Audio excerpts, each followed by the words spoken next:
ரவி தன்னோட பங்குக்கு 1,00,000 கொடுக்குறாங்க. வேணான்னு சொல்கிறாங்க. ஏன் முத்துவும் மீனாவது அந்த வீட்டுக்கு முட்டு கொடுக்குறவங்களா? இல்லை அப்பாவுக்காக அவங்க புள்ள பார்க்கக்கூடாதா?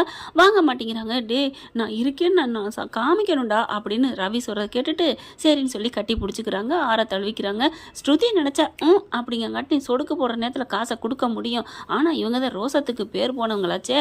ஏன்னா ஒரு டிவியே வாங்க மாட்டேன்ட்டாங்க. முத்து அவ்வளோ ஒரு ரோசக்காரரு. அதனால் நாங்கள் உழைச்சே கட்டிக்கிறோம் அப்படிங்கிறாங்க. ஆனால் அதை பற்றி எந்த கவலையும் இல்லைங்க. நம்ம நேற்று சொன்ன மாதிரி தான் முத்து தான் அடைக்கிறேன்னு சொல்லியிருக்காருல, அப்புறம் என்ன அப்படின்னு முத்து சொல்கிறாரு. ஆனால் இன்னமும் கூட இந்த விஜய வாய் அடங்கலைங்க. ஏ வாய மூடு அப்படிங்கிறாரு அண்ணாமலை. அவ்வளோதாங்க இந்த கதையை பொறுத்த வரைக்கும். அப்படித்தான் இப்படி பண்ணலாமா நீ? இதைத்தான் அண்ணாமலை சொல்கிறாரு. ஆரம்பத்தில் 10,00,000 வச்சு கொடுத்துச்சு பார்த்தீங்களா அந்த அம்மாவுக்கு? அப்போ பார்த்து அப்படியே ஒரு நீதி கூண்டு மாதிரிலாம் பண்ணார் இல்லையா முத்து? அப்போவும் இதே தான். ரோஹிணிக்கு 10,00,000 அதாவது வீட்டை அடமானம் வச்சதுலேருந்து அப்போவும் அப்படின்னு விட்டாங்க. அடுத்து அதுக்கு முன்னாடியே இவங்க கல்யாணத்தனைக்கே ஓடி போனா அதுவும் என்ன டே அப்படின்னு அதோட முடிச்சுட்டு முத்துவை தாலி கட்ட வச்சாங்க. அடுத்து அப்புறம் தாங்க பார்த்தீங்கன்னா அதை விட ஒரு ஹைலைட்டு, இந்த நகையை விற்று தின்னாங்க பார்த்தீங்களா? அந்த நகைக்கு போலி நகையை கொண்டாந்து வச்சுட்டு அது மீனாதான் போலி நகைன்னு சொல்லி கடைசியில் மனோஜ் தான் நிரூபித்தோம். அதுக்கும் இப்படி பண்ணிட்டியடா 2 அடி அவ்வளோதான். இப்போ பாருங்க கடைசியாக இப்போ பத்திரமே போயிடுச்சு. அதுக்கு 2 திட்டு, ஒரு 2 உத 2 அடி அப்படித்தான் ஜோலியை முடிச்சு விட்டாங்க. எல்லாத்தையும் மனோஜ் பண்ணுற எல்லாத்தையும் பூசி மூலிட்டு போயிட்டே இருந்தா இதெல்லாம் என்ன கதைன்னு சொல்றது? நம்மளாம் கேனக்கு இருக்கேன்னு நினைக்கிறாங்களா? அப்படியே ஓட்டிக்கிட்டு இருக்காங்க. முத்து மீனா இப்போ ஆளா பறக்குறாங்க. இன்னும் மீதி பணம் 10,00,000 கொடுத்தாச்சு, மீதிக்கு என்ன பண்ணுறதுன்னு சொல்லிட்டு வேலை பறக்குறாங்க. ஒரு மசால் வடை வாங்கி தின்னா கூட கடை அடையாது. ஒரு 10 ரூபாயில என்ன கடை அடையும்னு தான் தெரியலைங்க. கூத்தா இருக்கு, கூத்து மேல கூத்து. இதுக்கு நடுவில் இப்போ சிந்தாமணி என்ன பண்ணுது? அதான் கம்ப்ளைண்ட் பண்ணி கொடுத்துறதுல காசை கொடுத்துட்டாங்கன்னு சொல்லிட்டு இவங்க பயங்கரமான அப்படி வார்னிங் கொடுத்துட்றாங்க. சிந்தாமணி கேஸை வாபஸ் வாங்கிறது. மனோஜை விட்டுட்டு இந்த நியூஸை பற்றி எல்லாம் சேர்ந்து பேசுகிறாங்க. யார்கிட்ட? நீத்துக்கிட்ட பேசுகிறாங்க. பூ கொடுக்க போயில என்ன ஆண்டி நீங்கள் இந்த மாதிரி தோக்கடிச்சிட்டாலுமே அவளை சும்மா விடுறது அப்படின்னு சொல்லிட்டு அப்படியே எதிர்க்கி நண்பன் அப்படிங்கிற மாதிரி இதுங்க சேர்ந்துக்கிட்டு பேசுதுங்க. என்ன ஆண்டி இப்படி விட்டுட்ருக்கீங்க? நீங்கள் எப்பேற்பட்ட ஜாம்பவான்னு அப்படி இப்படின்னு சொல்ல அதாம்மா என்ன பண்ணுறதுன்னு தெரியலையம்மா. அவன் எப்படி இப்போ காசை அடைக்கிறானே தெரியல. 10,00,000 கொடுத்துட்டான், மீதியும் கொடுக்க போகிறானே அப்படின்னு சொல்லிட்டு இருக்கல. எப்படி கொடுத்துருப்பான் அதான் தெரியலையே. நீ ஏதாவது குடைச்சல் கூடேம்மா அப்படிங்கிறாங்க. கொடுக்குறேன் ஆண்டி கொடுக்குறேன் அப்படின்னு சொல்லிட்டு நீத்து நினைக்குது. என்ன பண்ணுறது, அவனை உள்ளார வச்சு வெளியில் வந்துட்டானே. எல்லாம் அந்த மீனா பண்ண வேலை. மீனாவுக்கு நான் வச்சுக்கிறேன் கச்சேரின்னு செந்தாமணி மறுபடியும் பிளானை போடுது. ஆனாலும் அவங்க எல்லாம் கூட இருக்கவங்க அக்கா சொல்லுக்கா, இப்போ உடனே போய் ஏதாவது பண்ணுறேக்கா, அவளை தூக்கட்டுமாக்கா. தூக்கிறாதீங்கடா, இன்னும் கொஞ்ச நாள் ஆற போடுங்கடா. இப்போ அவளுக்கு சும்மா தடுக்கி விட்டு விழுந்தாலும் இந்த சிந்தாமணி தான் காரணம்னு சொல்லுவாங்கடா, அதனால கொஞ்சம் பேசாமல் இருங்க அப்படின்னு சொல்லிடுறாங்க. இப்போ நம்ம நீத்துவுக்கு ஒரு மாதிரி ஆகுது. இப்போ என்ன பண்ணுறது? நேராக கிளம்புவோம் அப்படின்னு ஸ்ருதி ஹோட்டலுக்கு போகிறாங்க. அங்கே ஸ்ருதியும் ரவியும் வேலை பார்த்துட்டு இருக்காங்க. அப்போ தான் பேசிக்கிட்டு இருக்காங்க. இங்கே பாரு, எங்கள் அப்பா கிட்ட வர வருமானம் தான் வேணான்னு சொல்கிறாங்க. நமக்கு எப்படி இந்த மாதத்துக்குள்ளே நல்லா நம்ம ஏதாவது முன்னேற பார்க்கணும். எவ்வளோ வருது? ஒரு 5,00,000 வருதா? நம்ம கொடுப்போமே அப்படின்னு சொல்லி ஸ்ருதி சொல்ல அப்படியே ஸ்ருதியை பார்க்குறாங்க. ரவி என்னடா என்ன ஒரு மாதிரியா பார்க்குற, என்ன புதுசாக சைட் அடிக்கிறியா அப்படின்னு கேட்க, அப்படிலாம் இல்லை, நீ எப்படிலாம் தோல் கொடுக்குற, எனக்கு ரொம்ப சந்தோஷமாக இருக்குது ஸ்ருதி அப்படின்னு சொல்ல, அட போடா இவனே, உனக்காக நான் இது கூட செய்யாமல் இப்போ இந்த ஹோட்டலே உனக்காக தானா பண்ணியிருக்கேன், ஏன்டா புரிஞ்சுக்காமல் இருக்கிற? என்னோட சின்ன வயசுலேருந்தே என்னோட குரலை வச்சு நான் அப்படி ஒரு இதாக இருக்கணும்னு நான் நினச்சேன். என் குரலில் நான் முன்னேறணும், சாதிக்கணும்னு நினச்சேன், டப்பிங் பேசுகிறதில்ல. ஆனால் அதையெல்லாம் விட்டுட்டு வந்தனே உனக்காக தானே, உனக்கு புரியலடா மக்கு அப்படின்னு மண்டையில் கொட்டுறாங்க. அடுத்து பார்க்குறாங்க. நான்லாம் ஒன்றும் இல்லை ரவி, ஏன்னா இல்லை நீ எனக்கு பண்ணுறது பெரிய பெரிய இது தெரியுமா? இப்போ நான் ஊன்னு சொன்னால் போதும், நீ உங்கள் அப்பா கிட்டேருந்து வாங்கி அந்த கொடுப்ப. அந்தளவுக்கு நீ நல்ல ஸ்ருதி, உன்னை நான் ரொம்ப நோக்கடிச்சிட்டனோ. போடா, நீ என்னடா நோக்கடிச்ச? அவள் வம்பு பண்ணிட்டு இருந்தா, நீத்துவால நமக்குள்ள பிரச்சனை, நான் தான் உன்னை ரொம்ப நோக்கடிச்சேன் சொல்ல போனா அப்படின்னு சொல்கிறாங்க. அதுவும் இல்லாமல் மீனாவுக்கு முன்னாடி நான்லாம் தூசுடா, அவங்க என்னென்ன பாடுபடுறாங்க. ஆமாம் ஸ்ருதி, அது என்னமோ உண்மைதான். கண்டிப்பாக நம்ம ஏதாவது பண்ணி ஆகணும், நம்ம 2 பேரும் ஒன்று சேர்ந்து பண்ணணும், நம்ம பிரிஞ்சிருக்கவே கூடாது அப்படிங்கல.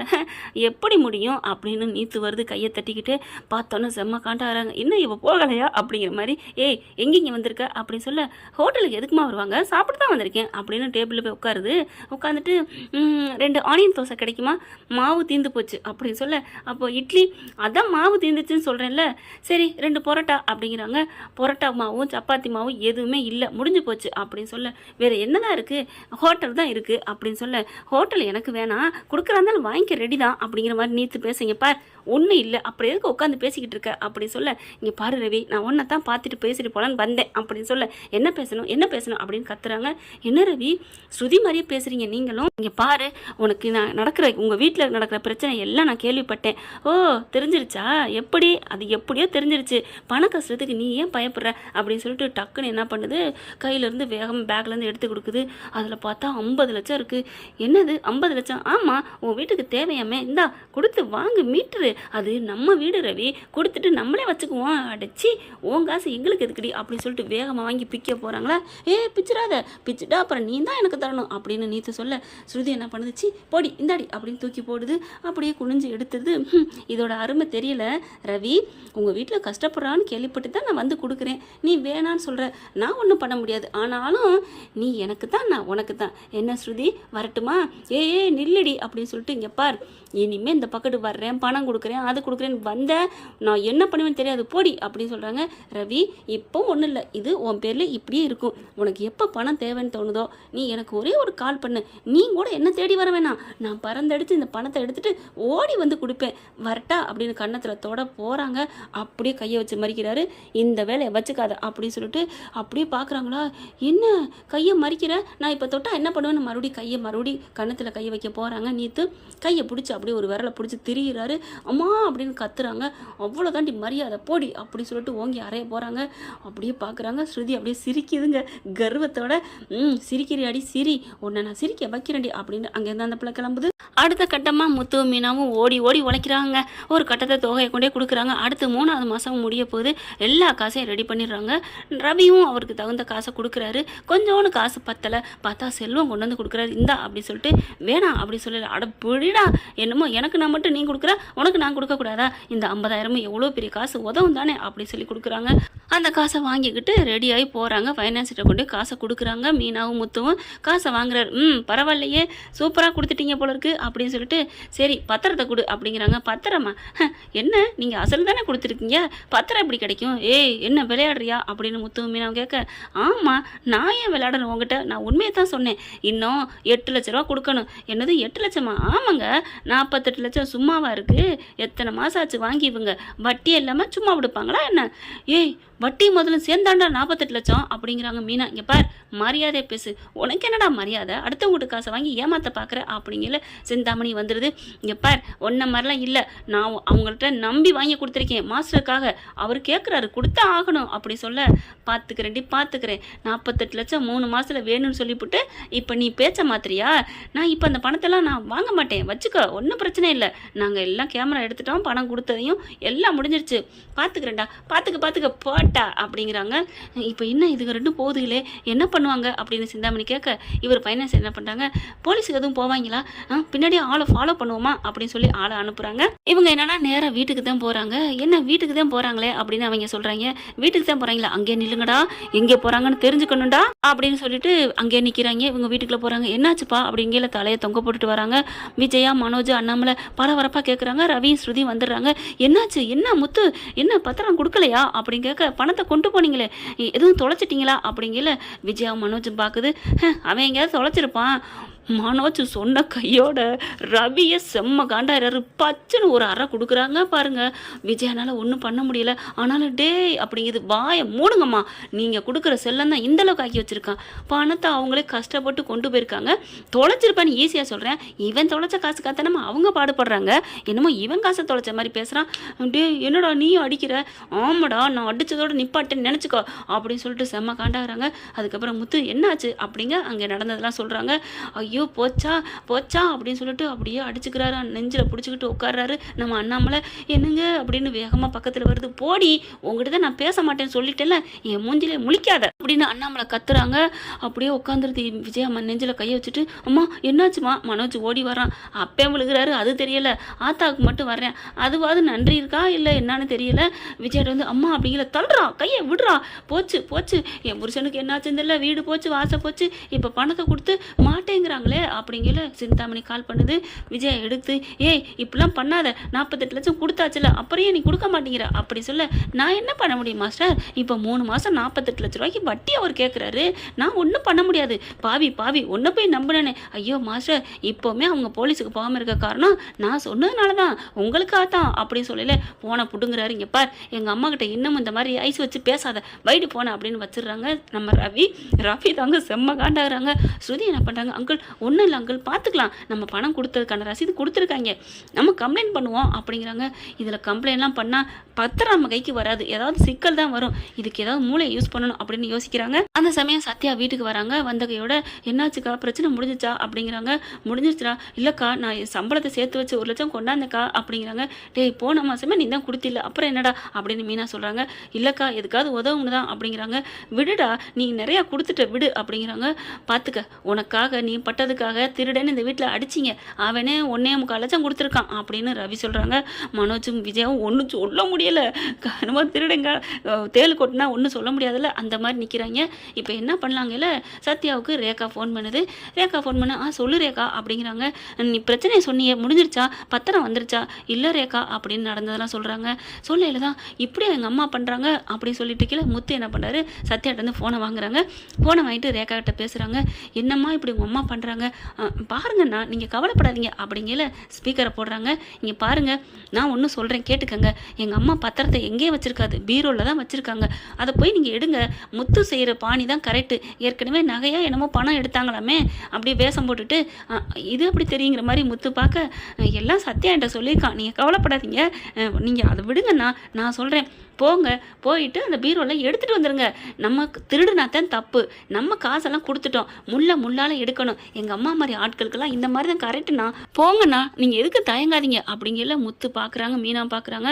அண்ணாமலை பார்க்குறாரு. டேய், அந்த பொண்ணு சொல்கிறது சரிதான்டா, நான் சொல்கிறேன்டா, நான் இப்போ சொல்கிறேன், அவங்க இப்படி பண்ணாங்கன்னா நான் போய் சொல்கிறது திருடுறது தப்புன்னு தான் சொல்லுவேன், ஆனால் இதுக்கு பேர் திருட்டுலடா, நம்மளை ஒருத்தங்க தலையை கும்பரை வச்சு மிதிக்கிறாங்க, மிதிக்கையில் நம்ம மிதி வாங்கிக்கிட்டு இருக்கக்கூடாதுடா, கொஞ்சமாவது நிமிரணும்டா, அதை தான் இப்போ பண்ண போகிறோம், அந்த பொண்ணே சொல்லிடுச்சு, செய்யடா போடா அப்படின்னு சொல்ல, சரிம்மா அப்படின்னு சொல்லிட்டு கிளம்புறாங்க. இங்கே முத்து மீனாவும் மேக்கப் போடணுமே, டக்குன்னு என்ன பண்ணுறாங்க, பலக்குரல் என்ன பண்ணுது, அவங்களுக்கு தெரிஞ்சவங்க இருக்காங்க இல்லையா, அவங்கள வர சொல்கிறாங்க. வர சொல்லி மேக்கப்லாம் கெட்டப்பு வேறு மாதிரி மாறிடுறாங்க. பார்த்தா சூப்பராக பெரிய ராயல் லுக்கு. பார்க்குறாங்க மீனாவை.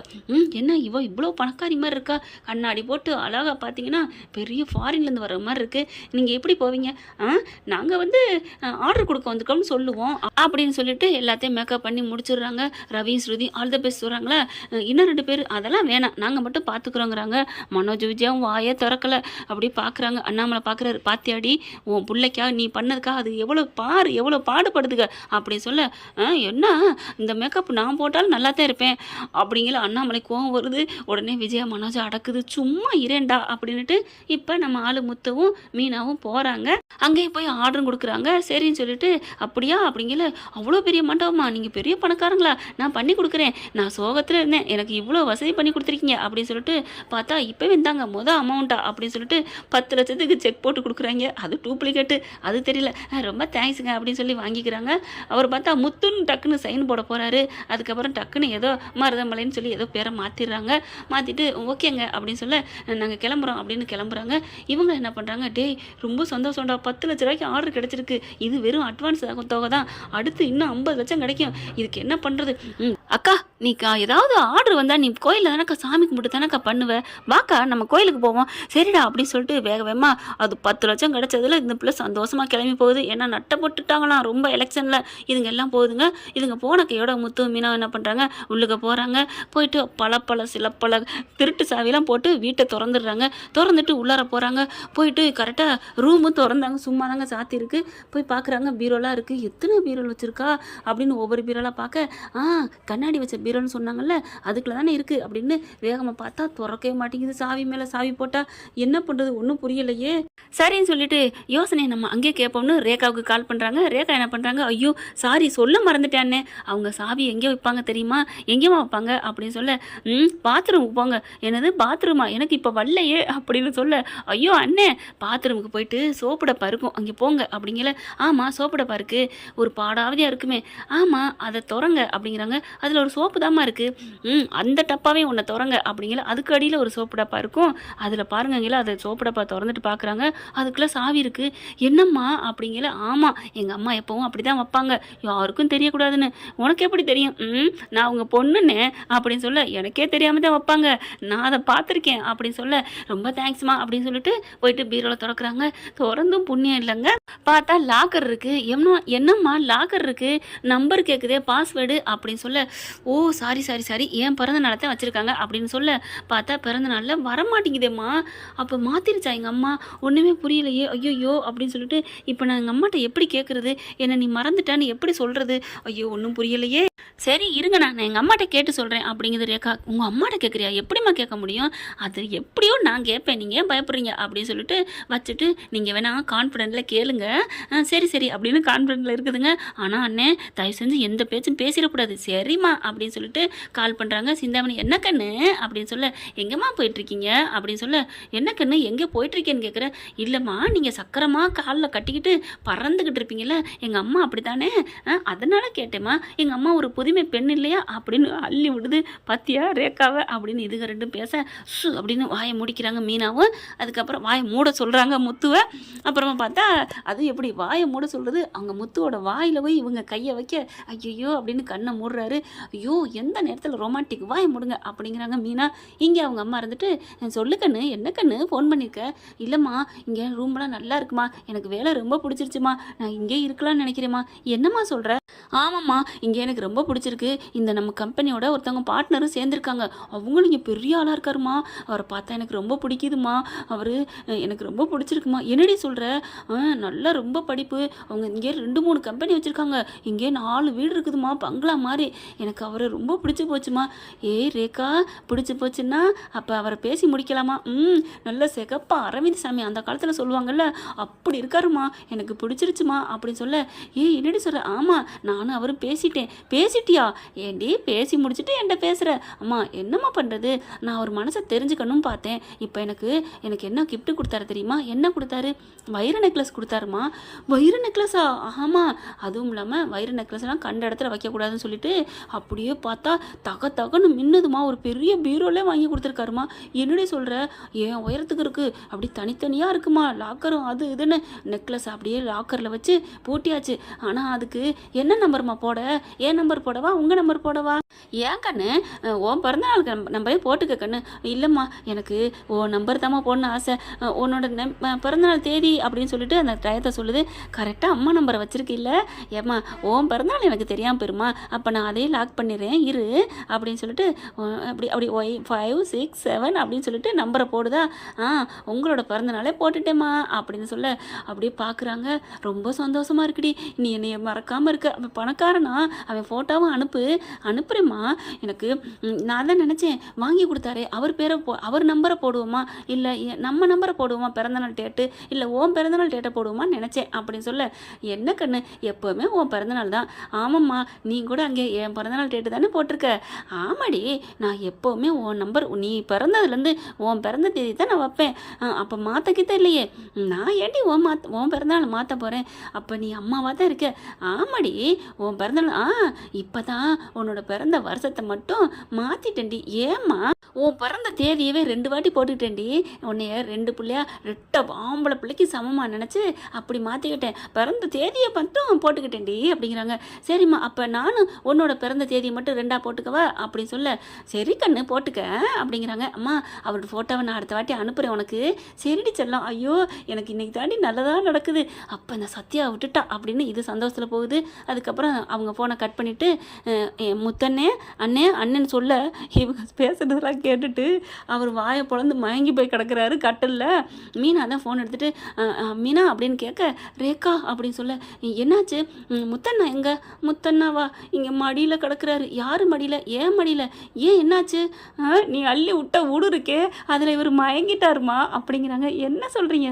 ஆமாம் அவரு அது உண்மையிலே முத்து அப்படியே அம்மாடியோ ரேகா என்னடி இந்த அள்ளி விடுது அப்படிங்கிறாரா. சொல்ல சொல்ல அப்படி எப்படி உண்மையை போட்டு வாங்குதுன்னு மயங்கிட்டாரு. அதுக்கப்புறம் சரி நீங்கள் போய் எடுங்க எங்கள் அம்மா அப்புறம் அந்த நீங்கள் கொடுத்துருக்க லட்சம் சரியில்லைன்னு சொல்லிட்டு திரும்பி வரப்போகுது. ஐயோ ஆமாம் இல்லை பரவாயில்ல அப்படின்னு ஃபோனை வச்சுட்டு முத்து எழுப்புறாங்க. எந்திரிங்க அப்படின்னு சொல்லிட்டு அம்மாடியோ மீனா கேடிக்கு பிறந்தது கில்லாடியாவில் இருக்குது. ஏங்க அப்படி ரேகா நல்லதுக்கு பண்ணுறாங்க. சே நான் ஒன்றும் கேடின்னு சொல்லலை கில்லாடி தானே சொன்னேன். கில்லாடிங்கிறது நல்ல ஒரு இது தாண்டி அப்படிங்கிறாங்க. சீக்கிரம் வாங்க அப்படின்னு சொல்லிட்டு அந்த நம்பர். ஆமாம் ரேகாவோட பிறந்த வருஷம் தானே. ஐயோ பிறந்த வருஷம் மறந்துட்டோமே. ஐயோ இப்போ திரும்பி கேட்டா அப்படின்னு சொல்ல சரி சத்யாட்ட கேட்போம் அப்படின்னு சத்யாட்ட கேட்டால் அவன் டக்குன்னு சொல்ல டே இப்போவே அவள் பிறந்த டேட்டை அப்படியே அக்குவிட்டா சொல்கிற. அவள் பிறந்த தேதி கிழமை அப்படி எல்லாத்தையும் வச்சுருக்கா. அதனால் சொல்லிடுறாரு சத்யாவும். அதுக்கப்புறம் வீரெல்லாம் ஓப்பன் பண்ணால் அப்படியே இருக்குதுங்க. தெரிஞ்சுன்னு பார்க்குறாங்க. அப்படியே நம்ம விட்டு பத்திரம் பாத்தியா அப்படின்னு சொல்லிட்டு சந்தோஷப்பட்டு எடுத்துக்கிட்டு வேக வேகமாக பூட்டிட்டு ஓடி வந்துடுறாங்க. வேக வேகமாக அறக்க பறக்க வீட்டுக்கு வராங்க. இங்கே வீட்டில் எல்லாம் ரெடியாக இருக்காங்க. என்னாச்சு முத்து அப்படின்னு கேட்க சக்ஸஸ் அப்படின்னு ரவி ஸ்ருதிட்ட காமிக்கிறாங்க. அண்ணாமலை ரொம்ப சந்தோஷப்படுறாரு. இனிமேல் எதுக்கும் பயப்பட வேணாம் அப்படிங்கிறாங்க. அவன் வந்தாலும் சரி வராட்டியும் சரி இல்லைப்பா விடக்கூடாது பத்திரம் என் கைக்கு வந்துருச்சுன்னு சொல்லணும். ஏன்டா அவள் சொல்லிக்கிட்டு நமக்கு தான் வந்துருச்சுல விட்டு தள்ளு. அப்பாடியோ என் உயிரே இப்போ தான் வருதுங்க அப்படின்னு விஜய் எந்திரிச்சு வர மரியாதை அங்கிட்டு போயிரு என் பக்கம் நீ வரவே கூடாது அப்படி சொல்ல நான் என்னங்க திரும்பி திரும்பி பேச வருது பேசவே கிட்டக்கே வர விட மாட்டேங்கிறாரு. அப்புறம் மனோஜ் வர அப்பா என்னை மன்னிச்சிருங்கப்பா இனிமே எந்த தப்பும் பண்ண மாட்டேன். நீ 30 லட்சம் எடுத்துட்டு ஓடனீங்க இல்லைப்பா 27 லட்சம் 27 லட்சம் மட்டும் கணக்கு சொல்லு அப்படின்னு முத்து அடிக்க போறாரு. அப்பா இங்க பாருப்பா அப்படின்னு சொல்ல நான் முத்து டே சும்மா இருடா அப்படின்னு இனிமே சொல்லவே மாட்டேன். டே முத்து உனக்கு என்ன தோணுதோ செய்யடா. அப்பாடா அண்ணாமலைக்கு இப்போ அது புத்தி வந்துச்சு அப்படின்னு தாங்க தோணுது. இப்போ மனோஜை பார்க்குறாங்க. பார் இனிமே நீ அந்த ஒரு சோறுமை மறந்துரு எல்லாத்தையும் மறந்துரு எங்கேயோ ஒரு வேலையை தேடிக்க எனக்கு நீ வீட்டில் இருக்காத கிளம்பு வீட்டை விட்டு அப்படி சொல்ல மனோஜ் பார்க்குதா நம்ம விஜயா பார்க்குறாங்க. ஏங்க உன்னையும் வெளியே துரத்திடுவேன். உங்கள் அப்பா ஏதாவது தப்பு பண்ணுனா இவ கொஞ்சம் அகங்கம்பம் பிடிச்சவ தான் ஒரு ஆணவக்காரி தான் இருந்தாலும் எனக்காக மன்னிச்சுக்கங்க மாப்பிள்ளைன்னு என் கையில் பிடிச்சி கொடுத்தாரு. அந்த ஆத்மாக்கா உன்னை விட்டு வைக்கிறேன் அதுக்காண்டி வீட்டுக்குள்ளே விட்டு வைக்கிறேன் எனக்காண்டி மன்னிச்சிட்டேன்னு நினைக்காத. வீட்டு வேலை எல்லாத்தையும் நீ போடணும் அப்படின்னு எல்லா வேலையும் நீ தான் பார்க்கணும் அப்படிங்கிறாங்க. அப்போ கரெக்டாக இல்லைன்னு வையன் அப்படின்னு அப்படி கோம திரும்ப இங்கே டம்ளர் அந்த டீ கீழே கொட்டிடுது. அப்படி பார்த்துட்டு மீனா எந்திரிக்க போகிறாங்க. நீ நில்லுமா நீ எதுக்கு நிற்கிற நீ எதுக்கு அதை எடுக்கிற ஏய் போய் மாப்படி தந்து போட்டு தொடடி அப்படி சொல்ல என்னங்க போறியா இல்லை என்ன சரிங்க சரிங்க அப்படின்னு போய் மாப்பு எடுத்துகிட்டு வந்து அப்படியே போடுது. விதி அப்போதே தெரிஞ்சிருந்தாலே அப்படிங்கிற மாதிரி போட முத்து மீனாவையும் பார்த்து அப்படியே நெத்தி வர்றாரு. அப்படி கை கொடுக்குறாங்க நம்ம ஸ்ருதி ரவியும். இனிமேல் என்ன பண்ண முடியும் அவள் பத்திரத்தை காணோம்னு எப்படி அலைவா நினச்சி பாருங்க அப்படின்னு ஸ்ருதி ரவி மீனா முத்து எல்லாரும் கற்பனை பண்ணுறாங்க. அப்படியே தலையை விரித்து போட்டு இங்கிற மாதிரி சிந்தாமணி அலையுதுங்க. பத்திரம் போச்சேன்னு என்ன ஃப்ரெண்ட் இவ்வளோ போனால் நல்லா தானே இருக்கும். பார்க்கலாம் என்ன நடக்குது. Thank you friends. இந்த வீடியோ உங்களுக்கு பிடிச்சிருந்தா தயவு செய்து லைக் பண்ணுங்க. இன்னும் அப்டேட்ஸ்க்காக சேனலை சப்ஸ்கிரைப் பண்ண மறக்காதீங்க. நம்ம கிட்ட இருக்க எல்லா சேனல்ஸோட லேட்டஸ்ட் வீடியோ அப்டேட்ஸ்க்காக மேல ரைட் சைட்ல காட்டுற லிங்கை கிளிக் பண்ணி வாட்ஸ்அப் குரூப்ல ஜாயின் பண்ணுங்க. உங்களிடம் விடைபெறுவது நான் உங்கள் மெஹர்.